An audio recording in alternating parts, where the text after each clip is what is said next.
आज देखेंगे profit loss के ऊपर जो जो कॉन्सेप्ट है वो सारा डील करूंगा। ठीक, तो एकदम प्रॉफिट लॉस अच्छे से क्लियर हो जाएगा। अगर आप बेसिक पे खड़े हो, अगर आपको कुछ नहीं आता तो इस सिर्फ एक ही वीडियो से सारा कॉन्सेप्ट, आज देखो क्वेश्चन नहीं कराऊंगा, आज सिर्फ कॉन्सेप्ट डील करूंगा। ठीक, और इस कॉन्सेप्ट के ऊपर नेक्स्ट क्लास में हम सारे प्री टू मेंस क्वेश्चन देख लेंगे। पहले प्री देखेंगे क्वेश्चन, उसके बाद मेंस देखेंगे, लेकिन आज की क्लास में सिर्फ कॉन्सेप्ट डील करूंगा। ठीक ना। देखो पहली बात तो प्रॉफिट लॉस ये जो चैप्टर है क्वांट का, ये प्री में भी आता है, मतलब आता ही आता है लगभग, और मतलब 100% ये देखने को मिलता ही है प्री में। किसी भी एग्जाम आप कह लो, प्री में देखने को मिलता ही है प्रॉफिट लॉस। तो इसीलिए प्रॉफिट लॉस में बहुत अच्छे से कॉन्सेप्ट को रिवाइज करना बार बार, आज के क्लास में जो भी होगा, और क्वेश्चन में अप्लाई करने की कोशिश करना। ठीक, उसके बाद मेंस में देखो ये जो प्रॉफिट लॉस का कॉन्सेप्ट है, ये मेंस में कभी डीआई बन के आ जाता है, वो 2 से 3 नंबर का। ठीक, और कभी इसके ऊपर मिसलिनियस के रूप में भी क्वेश्चन आता है, वन लीनियर फॉर्म में भी क्वेश्चन आता है। ठीक ना। तो प्री में भी ये वेटेज रखता है, मेंस में भी वेटेज रखता है। तो देखो पहली बात तो हो प्रॉफिट लॉस। प्रॉफिट क्या है, लॉस क्या है। तो देखो जब भी इस चैप्टर में पढ़ोगे ना, तब कुछ ना कुछ टर्म्स आपके सामने बार बार आएगा। ठीक, और उसके बिटवीन कुछ ना कुछ रिलेशन दे देगा। जैसे कि देखो कॉस्ट प्राइस, सीपी बोलते हैं उसको। सीपी मतलब क्या है, कॉस्ट प्राइस। और एसपी मतलब क्या है, सेलिंग प्राइस। तो सीपी बोल लो, एसपी बोल लो। फिर एमपी मतलब क्या है, मिनिस्ट्री ऑफ पार्लियामेंट नहीं है, ये क्या है, मार्केट प्राइस है। ठीक, अच्छा, फिर क्या क्या रहेगा इसके बाद भी, प्रॉफिट रहेगा, फिर लॉस रहेगा, फिर मार्कअप रहेगा, और फिर मार्कअप परसेंटेज रहेगा। ठीक, और क्या रहेगा, और डिस्काउंट रहेगा, और डिस्काउंट परसेंटेज रहेगा। ठीक, तो ये सब टर्मिनोलॉजी होते हैं हमारे प्रॉफिट एंड लॉस में। तो किसी भी क्वेश्चन उठा लो आप, इनमें से कोई ना कोई टर्मिनोलॉजी आपको मिल जाएगा। तो इसके बारे में पहली बात तो ये सारे हम लोगों को क्लियर होना चाहिए। सीपी क्या है, एसपी क्या है, एमपी क्या है, प्रॉफिट क्या है, लॉस क्या है, मार्कअप क्या है। ठीक, और मार्क प्राइस क्या है, यहाँ पर इंपॉर्टेंट मार्क प्राइस भी क्या है। ठीक, डिस्काउंट क्या है, डिस्काउंट परसेंटेज क्या है, प्रॉफिट क्या है, प्रॉफिट परसेंटेज क्या है, लॉस क्या है, लॉस परसेंटेज क्या है। तो ये सारे पहले बात तो हम लोगों को जानना चाहिए। तो पहले मैं सीपी से शुरू करता हूँ। ठीक, तो सीपी क्या होता है। सीपी मतलब कॉस्ट प्राइस होता है। कॉस्ट प्राइस मतलब मान लो आपने एक मार्केट गए हो, और एक दुकान से, मतलब दुकानदार ए है, ठीक ना। तो बैठा है दुकान में, आप दुकान गए हो और वहां से कुछ सामान खरीदोगे, कोई भी सामान, मान लो टीवी, आप टीवी खरीदने जा रहे हो। तो आपने पूछा कि वो कितने में बेचेगा। तो शॉपकीपर बोल रहा है कि ए मतलब ए पर्सन शॉप में बैठा है, तो वो बोल रहा है आपको कि वो 100x रुपीज में आपको ये टीवी दे देगा। ठीक, 100x रुपीज में आपको ये टीवी दे देगा। तो आपने बोला ठीक है, ये 100x रुपीज में मैं खरीद देता हूँ।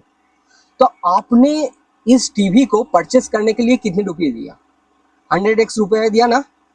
तो इसीलिए आपका ये क्या बन जाएगा, कॉस्ट प्राइस बन जाएगा। क्यों कॉस्ट प्राइस बन जाएगा, क्योंकि आपने किसी सामान को या किसी चीज को खरीदने के लिए जो मनी किसी को दे रहे हो, वो दुकानदार हो कोई भी हो, उसको लेने के लिए आप जो मनी उसको दे रहे हो, और वही मनी क्या कहलाएगा, कॉस्ट प्राइस कहलाएगा। लेकिन फिर ये सोच के देखो कि शॉपकीपर आपको कितने में वो सामान सेल कर रहा है। अगर मैं ऐसे बोलूँ तो आप बोलोगे तो मैं 100x रुपीज में खरीद रहा हूँ, तो 100x रुपीज में ही वो सेल कर रहा होगा। तो फिर मैं अगर पूछूं आपको कि शॉपकीपर का 100x रुपीज क्या बन जाएगा, तो आप बोलोगे वो तो सेल कर रहा है, फिर क्या बनेगा, सेलिंग प्राइस बन जाएगा। ठीक ना। जो रुपीस आपके लिए कॉस्ट प्राइस था वो शॉपकीपर के लिए क्या हो गया, सेलिंग प्राइस हो गया। तो मतलब person to person cost price selling price vary कर सकता है, ठीक ना। उसके बाद देखो, उसके बाद आपने क्या किया, उस 100x रुपीस में उस टीवी को खरीदने के बाद आपका एक फ्रेंड बीच रास्ते में मिल गया था और उसको आपने ये सोचा कि इसको मैं इस टीवी को 100x में तो खरीदा था लेकिन 120x में इसको बेच देता हूँ। मान लो उनको पसंद आ गया ये टीवी, तो उन्होंने बोला कि ठीक है बोलो ये कितने में बेचोगे। तो आपने बोला कि 120x रुपीज़ में मैंने, आपने झूठ मूठ बोला कि 120x रुपीज़ में मैं खरीद के ले आया था और फिर 120x में आपको दे देता हूँ। तो उन्होंने बोला ठीक है 120x में हम खरीद लेते हैं। तो फिर 120x अगर मैं पूछूं, ये 120x आपके लिए क्या बन गया, आपके लिए सेलिंग प्राइस बन गया। क्यों, क्योंकि आप इस प्राइस में सेल कर रहे हो। तो फिर यहाँ से हमने क्या क्या कंक्लूड किया कि कॉस्ट प्राइस वो होता है जिस प्राइस में कोई खरीदता है, मतलब जिस प्राइस में कोई बाई करता है, और सेलिंग प्राइस वो होता है जिस प्राइस में कोई किसी भी प्रोडक्ट या किसी भी चीज को क्या करता है, सेल करता है। ठीक, तो सीपीएसपी पूरा क्लियर हो गया। अभी मैं पूछूं कि इसके दौरान आपका प्रॉफिट हुआ और लॉस हुआ, क्या हुआ होगा। तो आपने बोला 100x रुपीज में मैं खरीदा था, 120x में मैंने सेल किया, तो 20x क्या हो गया, हमारा जेब में एक्स्ट्रा आ गया। ये जो एक्स्ट्रा अमाउंट है इसको हम क्या बोलते हैं, इसको हम प्रॉफिट बोलते हैं। क्या बोलते हैं, प्रॉफिट बोलते हैं।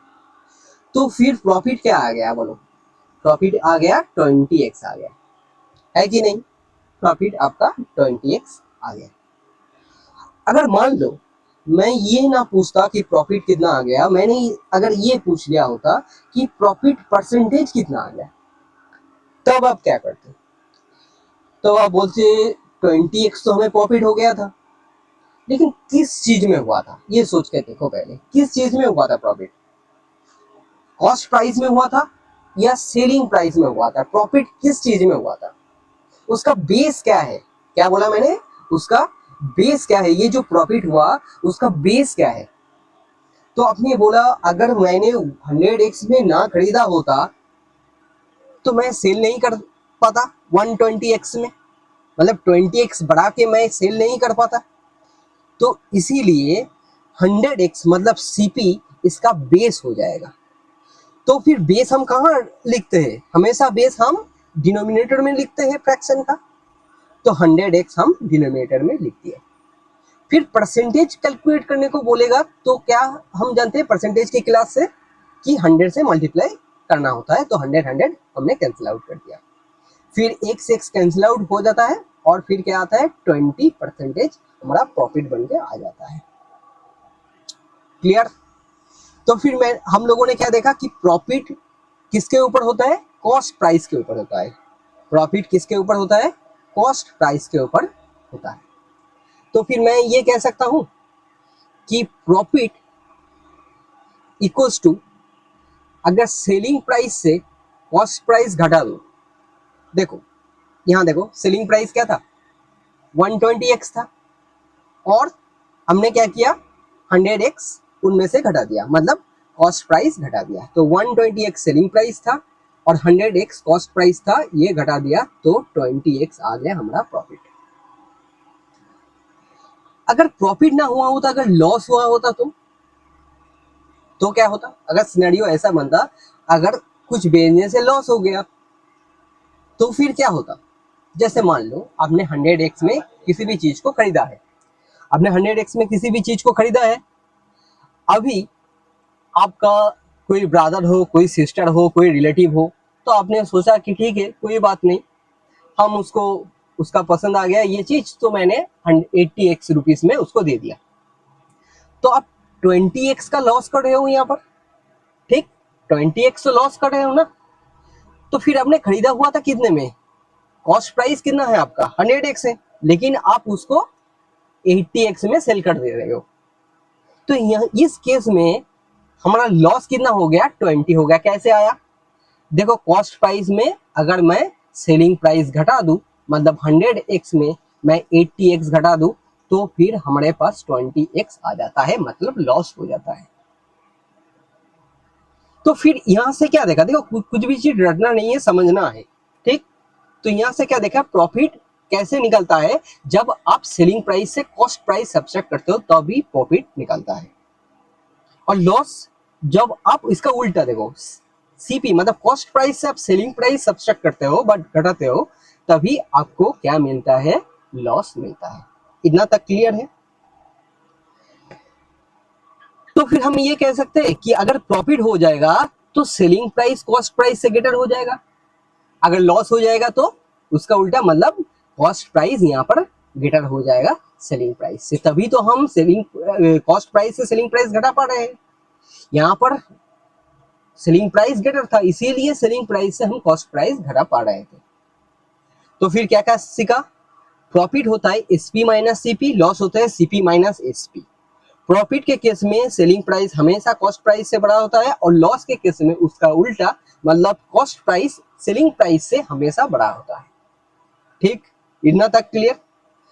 तो जैसे मैंने प्रॉफिट परसेंट कैलकुलेट किए थे, ऐसे अगर आपको बोले कि लॉस परसेंट कैलकुलेट करो, तो सोचो प्रॉफिट परसेंट कैलकुलेट करने के टाइम मैंने ऊपर क्या रखा था, प्रॉफिट रखा था, और नीचे कॉस्ट प्राइस रखा था, और फिर 100 से मल्टीप्लाई किया था, तभी प्रॉफिट परसेंट आ गया था।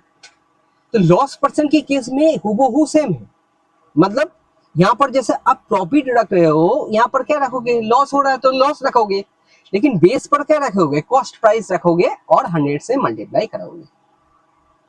और बेस में कॉस्ट प्राइस हमेशा क्यों रखते हैं, क्योंकि 100 एक मतलब कॉस्ट प्राइस ही हमारा बेस है, क्योंकि यहां से ही सारा कहानी का शुरुआत हुआ। ठीक ना। तो यहां से हम ये भी कंक्लूड कर सकते हैं कि प्रॉफिट कैलकुलेट करना हो कभी आपको, लॉस कैलकुलेट करना हो कभी आपको, तो वो कॉस्ट प्राइस के ऊपर आपको कैलकुलेट करना पड़ता है। ठीक, क्या बोला, वन साइड रिपीट, कि अगर आपको प्रॉफिट कैलकुलेट करना हो तो आप कॉस्ट प्राइस के ऊपर प्रॉफिट कैलकुलेट करोगे, और यही कॉस्ट प्राइस के ऊपर आप लॉस भी कैलकुलेट करोगे। ठीक ना।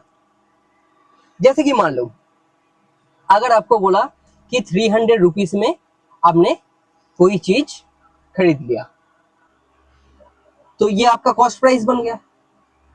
तो आपको बोला है सेलिंग प्राइस क्या हो सकता है, आप कितने में सेल करोगे, अगर आप 25% यहाँ पर प्रॉफिट कमाना चाहोगे तो कॉस्ट प्राइस के ऊपर ही प्रॉफिट लगता है। तो सेलिंग प्राइस कैसे आएगा, कॉस्ट प्राइस के ऊपर आप प्रॉफिट लगा दो। तो कॉस्ट प्राइस के ऊपर आप जब प्रॉफिट लगा दोगे तब ऐसे नहीं लगा पाओगे, कैसे लगाना होता है, कॉस्ट प्राइस के ऊपर आपको 25% प्रॉफिट चाहिए तो 25% आपको बढ़ा के लगाना पड़ेगा। मतलब 25% क्या होता है, 1/4 होता है। अगर इसको बढ़ाओगे, मतलब कॉस्ट प्राइस का तो कॉस्ट प्राइस ही रहने दोगे, फिर उसके ऊपर आप 1/4 लगाओगे। ठीक, फिर क्या आ जाएगा, कॉस्ट प्राइस कॉमन लेके 1 + 1/4 आ जाएगा, मतलब कॉस्ट प्राइस इंटू 5/4 आ जाएगा। तो आप चाहते तो 25% मतलब 1/4, इसको 1 बढ़ा के डायरेक्ट 5/4 भी लिख सकते थे। तो आपको बार बार ऐसे नहीं करना है, आपको डायरेक्ट ही लिखना है। जब भी आपको कॉस्ट प्राइस दिया होगा, आपको सेलिंग प्राइस पूछेगा, तब आप क्या करोगे, प्रॉफिट परसेंट को कॉस्ट प्राइस के ऊपर लगाओगे, लेकिन ऐसे बढ़ा के लगाओगे। अगर यही सिनेरियो होता और 300 रुपीज आपका कॉस्ट प्राइस होता, लेकिन 25% आप अगर लॉस में बिकना चाहते, तो आप क्या करते, 1/4 को 1 माइनस करते, मतलब सेलिंग प्राइस तब क्या आ जाता, 1 - 1/4 मतलब 3/4 इसको करना पड़ता, तभी आपका सेलिंग प्राइस आ जाता है। ठीक, इतना तक क्लियर। ओके, फिर देखो आपको ऐसा भी दिया हो सकता है, आपका सेलिंग प्राइस दे दे, आपका प्रॉफिट बोलो और लॉस परसेंट, ठीक, कोई एक दे दे, और आपको कॉस्ट प्राइस कैलकुलेट करने को बोले, ये भी हो सकता है। तो फिर जब भी प्रॉफिट परसेंट लॉस परसेंट दे, जब भी प्रॉफिट परसेंट लॉस परसेंट दे, आप प्रॉफिट परसेंट लॉस परसेंट अगर लगेगा तो वो कॉस्ट प्राइस के ऊपर ही लगेगा। ये बात पूरा क्रिस्टल क्लियर कर लो कि प्रॉफिट परसेंट लॉस परसेंट हमेशा कॉस्ट प्राइस के ऊपर लगता है, और प्रॉफिट के केस में 1 प्लस हो जाता है और लॉस के केस में 1 माइनस हो जाता है, ठीक ना। और यहाँ पर जो जो बोला मैंने कि लॉस के केस में सीपी एसपी से ग्रेटर हो जाता है और प्रॉफिट के केस में एसपी सीपी से ग्रेटर हो जाता है। और जब प्रॉफिट परसेंटेज कैलकुलेट करने को बोलेगा तब ऊपर प्रॉफिट रखेंगे न्यूमरेटर में, और डिनोमिनेटर में आप कॉस्ट प्राइस रखना। ठीक सेम चीज जब लॉस बोलेगा तो ऊपर लॉस और नीचे कॉस्ट प्राइस इंटू 100% में प्रॉफिट परसेंट लॉस परसेंट निकल के आ जाएगा। तो इतना तक क्लियर हो गया। तो देखो क्या क्या क्लियर कर लिया, कॉस्ट प्राइस क्लियर कर लिया, सेलिंग प्राइस क्लियर कर लिया, ठीक, प्रॉफिट परसेंटेज क्लियर कर लिया, लॉस परसेंटेज क्लियर कर लिया, इतना तक क्लियर हो गया हमारा। ओके, तो फिर यहां से हमने क्या देखा कि अगर आपको कॉस्ट प्राइस दे देगा, आपको प्रॉफिट परसेंटेज और लॉस परसेंटेज देगा, तो आप सीधा सीधा उसको सेलिंग प्राइस में कन्वर्ट कर सकते हो। अगर आपको सेलिंग प्राइस दे देगा और प्रॉफिट परसेंटेज और लॉस परसेंटेज देगा, तो फिर आप कॉस्ट प्राइस में कन्वर्ट कर सकते हो उसको, ठीक ना। ठीक, इतना तक क्लियर। उसके बाद देखो, उसके बाद कहानी ये आता है, मान लो आपने 100x में जो टीवी खरीदा था, ठीक, तो शॉपकीपर क्या करता है, आपको 100x में टीवी ना देके 100x में टीवी ना देके वो थोड़ा मार्कअप करके देता है। मार्कअप मतलब देखो दो चीज होता है, एक होता है मार्कअप और एक होता है मार्कअप परसेंटेज, ठीक, ये दो चीज होता है। और एक होता है क्या, मार्क्ड प्राइस। तो इन तीनों को अच्छी तरह से समझते हैं, मार्कअप क्या होता है, मार्कअप परसेंटेज क्या होता है, मार्क्ड प्राइस क्या होता है, ठीक। तो 100x को दुकानदार ने क्या किया, 100x को कुछ परसेंटेज मार्कअप कर दिया, मतलब मान लो y परसेंटेज मार्कअप कर दिया। क्या कर दिया, y परसेंटेज मार्कअप कर दिया। तो 100x के ऊपर आप क्या करोगे, 100x तो 100x ही रहेगा, वो तो वैल्यू रहेगा ही, लेकिन थोड़ा इंक्रीज होगा। तो कितना इंक्रीज होगा, y% उसका इंक्रीज हो जाएगा, ठीक। तो फिर यहां से क्या निकल सकता है, 100 अगर कॉमन ले लो 100x तो क्या आ जाएगा, 1 plus y by 100, that means 100x into 100 plus y by 100, ये आ जाएगा आपका, क्या आ जाएगा, मार्क्ड प्राइस आ जाएगा, मार्क्ड प्राइस आ जाएगा, ठीक, मार्क्ड प्राइस आ जाएगा। तो 100x क्या था आपका, कॉस्ट प्राइस था, 100x क्या था, कॉस्ट प्राइस था। और दुकानदार ने क्या किया, y%, ये क्या किया, मार्कअप किया, मार्कअप किया। तो ये मार्कअप किस में दिख रहा है, परसेंटेज में दिख रहा है। तो अगर परसेंटेज में मार्कअप दिख रहा होगा तो हम क्या बोलेंगे उसको, मार्कअप परसेंटेज, ठीक। और ये भी तो देखो मार्कअप परसेंटेज, ये एक परसेंटेज तो किसी की रिस्पेक्ट में लगाया जाता है। तो मार्कअप परसेंटेज हम किसके ऊपर लगा रहा है, वो भी हम कॉस्ट प्राइस के ऊपर ही लगा रहे हैं। जैसे कि हम प्रॉफिट और लॉस किसके ऊपर लगाते थे, कॉस्ट प्राइस के ऊपर लगाते थे, अभी अभी सीखा। वैसे ही अगर मार्कअप बोलेगा तो मार्कअप भी आप कॉस्ट प्राइस के ऊपर ही लगाओगे, ये बात को अच्छी से याद रख लो। नेक्स्ट, मार्कअप करने के बाद, जैसे कि 100x को मार्कअप करने के बाद क्या आया, ये आया, तो 100 हम कैंसिल आउट कर देंगे, तो इसको सिंप्लीफाई करके ये लिख सकते हैं, तो ये आया। तो ये जो रुपीस है, ये क्या है, मार्कअप करने के बाद रुपीस है। किसको मार्कअप किया, सीपी को, कॉस्ट प्राइस को। तो कॉस्ट प्राइस को मार्कअप करने के बाद जो रुपीस आता है उसको हम क्या बोलते हैं, मार्क प्राइस बोलते हैं। क्या बोलते हैं, मार्क प्राइस बोलते हैं। तो मार्क प्राइस क्लियर हो गया। अगर मार्क प्राइस बोलेगा तो ये क्या समझ में आना चाहिए कि कॉस्ट प्राइस को हमने मार्कअप करके रख दिया और वही रुपीस को हम मार्कअप करके रख दिया, तो मार्क प्राइस बोलेंगे। क्या बोलेंगे, मार्क प्राइस बोलेंगे, ठीक। और फिर मार्कअप क्या होता है, अगर मान लो 100x को ये था हमारा कॉस्ट प्राइस। आप y% मार्कअप ना करते, आप सीधा सीधा मान लो आप के रुपीज इंक्रीज कर दिया इसको, ठीक, तो इतना रुपीज बन के आया 100 प्लस के।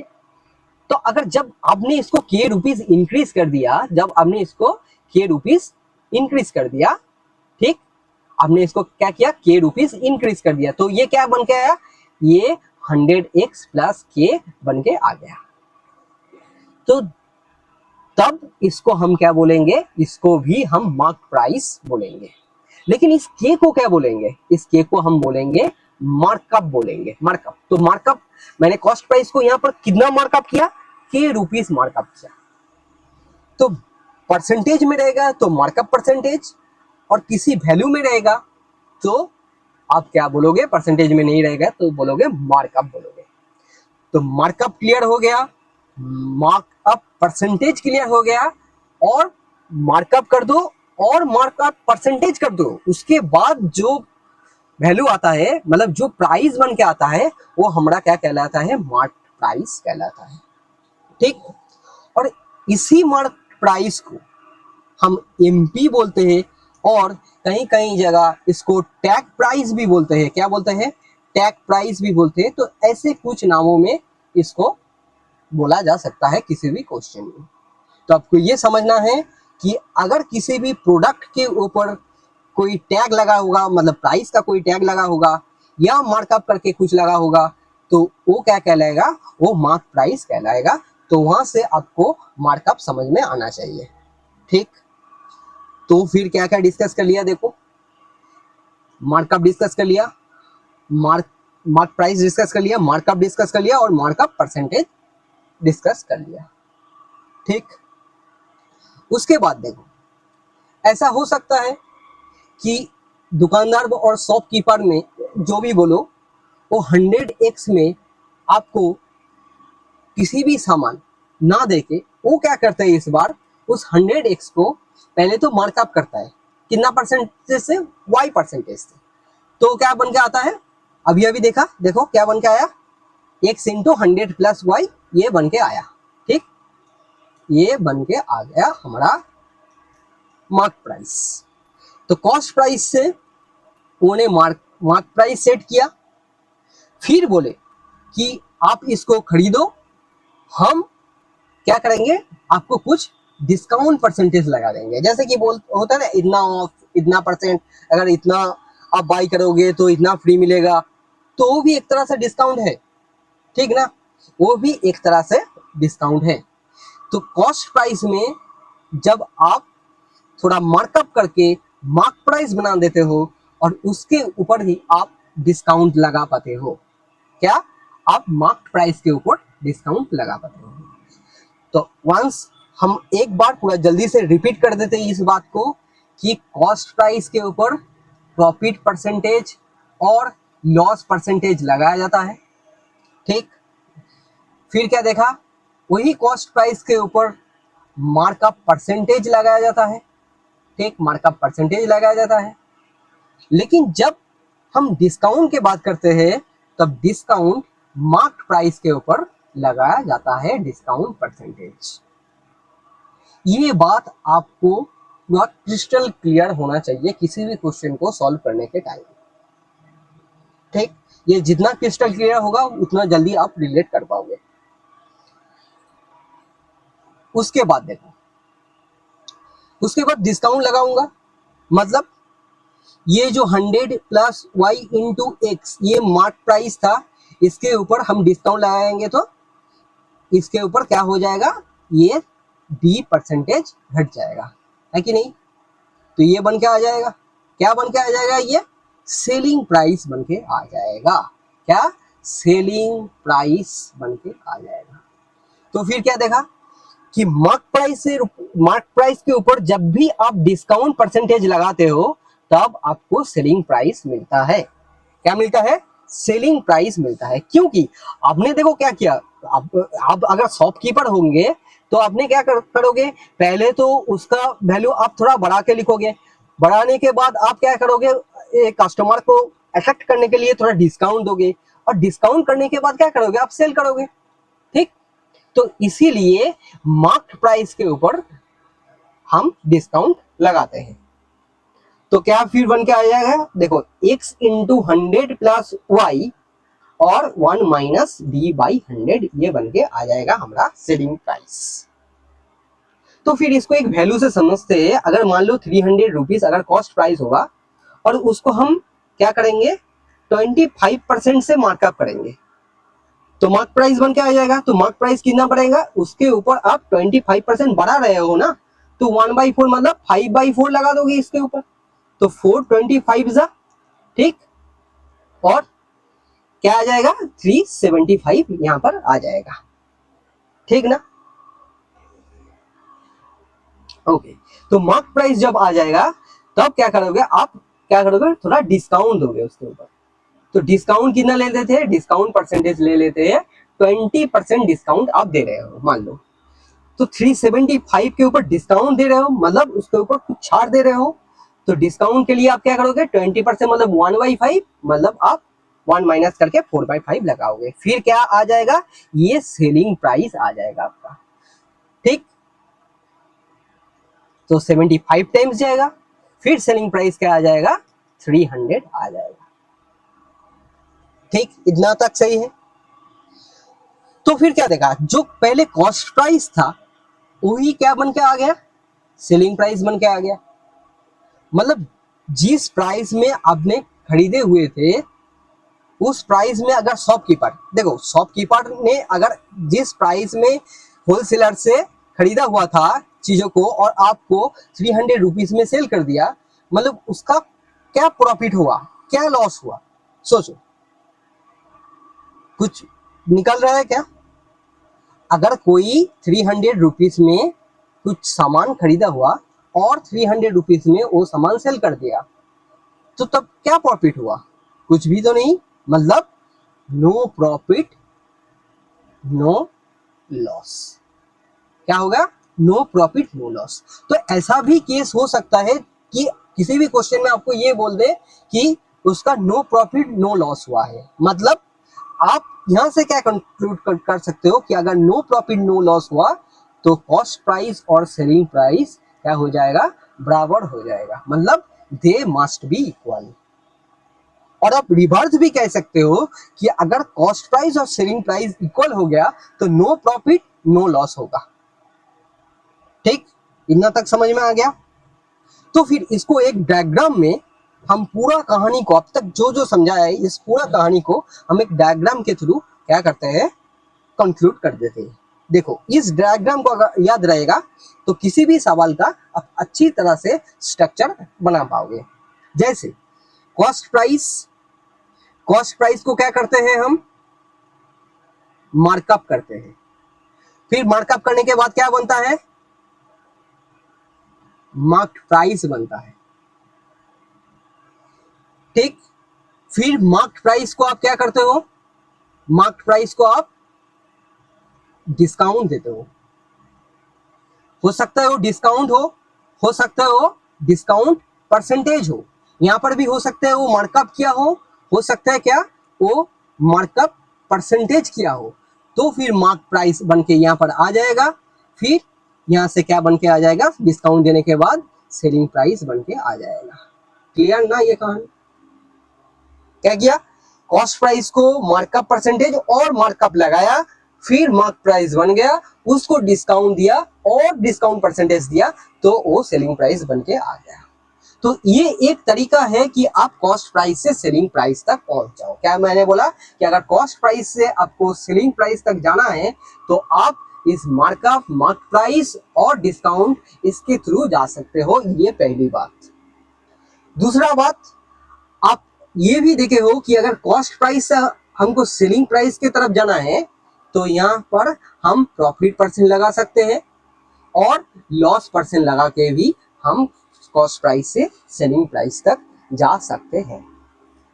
तो ये जो डायग्राम मैंने बनाया, ठीक, इसको याद रख लेना, किसी भी क्वेश्चन में ये सोचना कि इस डायग्राम कैसे फॉलो हो रहा है वहां पर, क्योंकि कोई ना कोई क्वेश्चन में, किसी ना किसी क्वेश्चन में, हर क्वेश्चन में देखोगे तो यही फंडा चलता रहता है चाहे प्री हो मेंस हो, और सबको प्रॉफिट लॉस प्रॉब्लम लगता है।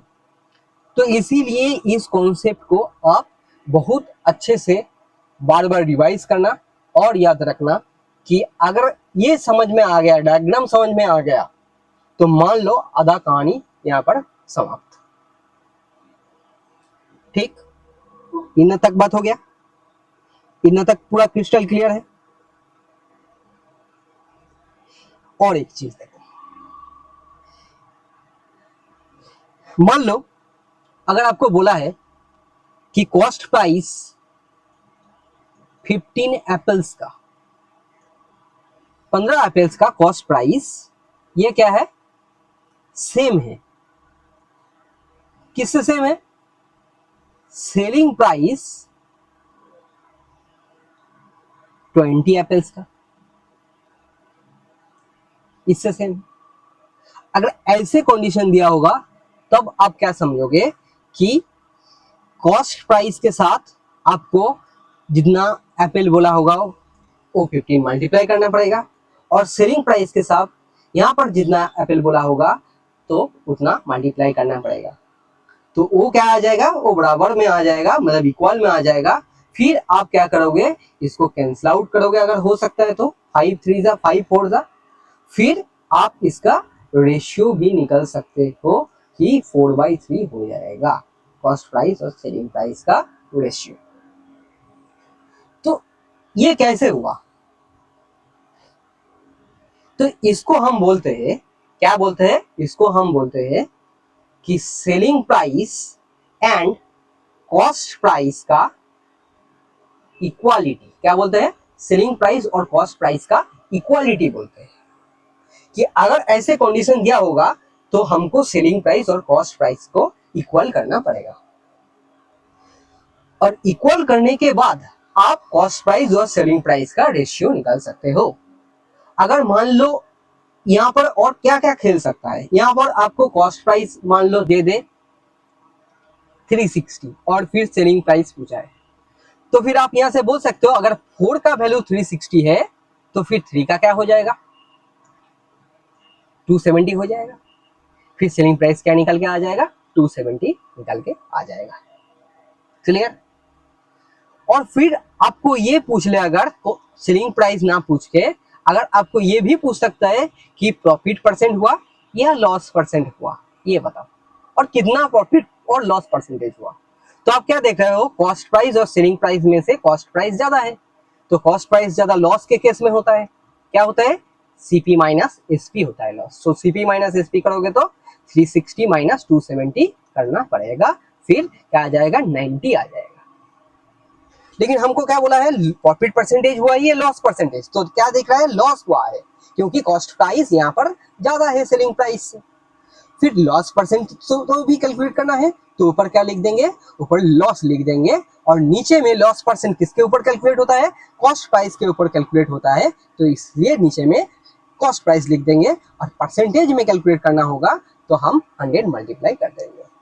तो यहाँ से ये 4 टाइम्स चला जाएगा, फिर यहाँ से ये 25 टाइम्स चला जाएगा, तो हम बोल देंगे 25% हमारा लॉस हो गया। तो ये समझ में आया कि selling price and cost price का इक्वालिटी क्या होता है। ठीक, इतना तक क्लियर है पूरा कॉन्सेप्ट? ठीक ना? ओके, तो देखो बस इतना ही था, इतना ही था। अगर ये इतना तक आपने अच्छे से समझ लिया होगा तो किसी भी क्वेश्चन उठाओ आप, अभी क्वेश्चन उठाना है आपको, प्रीलिम्स लेवल का क्वेश्चन उठाना है और इसको ट्राई देना है। इसी कॉन्सेप्ट के साथ आपको एक बार ट्राई देना है कि हमसे बन पा रहा है कि नहीं, और कैसे हम ये सब आज जो डिस्कस किया ये सब हम लगा सकते हैं, जैसे डिस्काउंट, डिस्काउंट परसेंटेज।